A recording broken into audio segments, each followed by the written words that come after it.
করলেন এটা আপনি? মাছের মাথাটা কেন নিলেন? বৌমা, অনেকদিন এরকম বড় মাছের মাথা খাই না, তাই মাছের মাথাটা দেখা আমার খুব খাওয়ার ইচ্ছা হয়েছে। সেই কারণে আমি নিজে হাতে তুইলা নিছি। আমি মাছের মাথাটা খাই। আপনি মাছের মাথা খাবেন মানে? আপনি কি মাছটা কিনছেন? মাছটা কিনছে আমার আব্বা মাছের মাথা খাইবো। আপনার লজ্জা করেন, আপনি মাছের মাথা নিছেন? আরে লজ্জা থাকলে কে আর মাছের মাথা রানি তো নিয়ে আইছে পাঙ্গাস মাছ, আর এখন খাইতে চাই রুই মাছের মাথা। জামাই এভাবে কথা কইতেছো কেন? হ্যাঁ, বিয়ে এত বড় মাছের মাথা জীবনে কোনোদিন দেখে নাই, এই প্রথম দেখলো। এই জন্যই তার ওই মাছের মাথা খাওয়ানোর জন্য লোভ হয়েছে। তো খাইতে দেখা অসুবিধা কি? আমি এবার মাছের মাথা খাইতে গেতে অভ্যাস করে ফেলাইছি। মাছের মাথা ছাড়া তো ভাতই খাইতে পারি না। থাক, খান না বাবা। আয় আয় আয়, কি বলেন আব্বাজান? আপনি ভাত খাবেন না মানে? আপনি ভাতও খাইবেন, মাছের মাথাও খাইবেন। এই নেন আব্বাজান, এই মাছের মাথাটা আপনি খাইবেন। এটা তুমি কি করলা জামাই? এত শখ করে বিয়ে মাছের মাথাটা নিচে খাইবো বলে না খাইতে পারলে মনে কষ্ট পাইবো না? আব্বা খাও তো তুমি। কেউ কষ্ট পাইলে তোমার কি? তুমি খাও। বিয়াই, তাহলে কাজ করেন, আপনি অর্ধেকটু খান। যেভাবে তাকাই রয়েছেন, এটা যদি আমি একা খাই তাহলে আমার পেট ব্যথা করবো।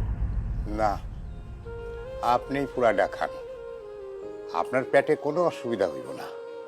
আমার নজর অত খারাপ না। ঠিক আছে, আপনারা যখন এত করে কই বেনিয়েছেন, তাইলে আমি খাই না কি গো বাবাজি? হ্যাঁ, মানে খুব একটা খাই না, আবার না খাইলেও হয় না। কি রে আব্বা, আপনি উঠে যেতেছেন কেন? ডালটা খান, নেন। না, আজকে যা রান্না বান্না হয়েছে সবই তো তোমার শ্বশুরের কিনা। আমার আমার আর খাওয়ার ইচ্ছা নাই। তুমি খাওয়া নিয়ে যে খুঁটা দিয়ে কথা কইছো, কথা শুনাই আমার পেট ভইরা গেছে, আমার খিদা ভইরা গেছে। আমি আর খাইতে চাই না। তোমরাই শান্তি মতো খাও, আমি আর খাবো না। বাবাজি, বিয়ে মানে রাগ করলো? করলো করুক, তোমার ওসব চিন্তা করতে হবে না। তুমি থাকো। দাও না। একটা মাছ নিন। আমার দাও একটু। না, থাক, থাক, থাক, থাক। দাঁড়াও, আগে আব্বারে দিই। আর আছে তো। নাও।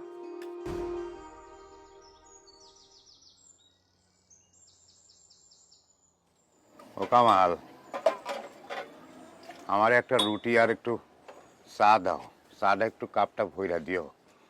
চাচা, আপনি যে রুটি আর চা চাইতেছেন, আপনি টাকা নিয়ে আইছেন? এখন টাকা নাই, তুমি লেখা রাখো, পরে দিমুনে। আরে পরে পরে করতে করতে তো আপনি 1500 টাকা বাকি করছেন। আমার এই ছোট্ট দোকানে যদি আপনি 1500 টাকা বাকি করেন, আমার ব্যবসা কেমনে চলবে চাচা? রাগ করিস না বাপ, আমার খুব খিদে লাগছে। আমি সারা রাত কিছু খাই নাই, খিদায় যন্ত্রণায় আমি পাগল হয়ে যাইতেছি। আমার একটা রুটি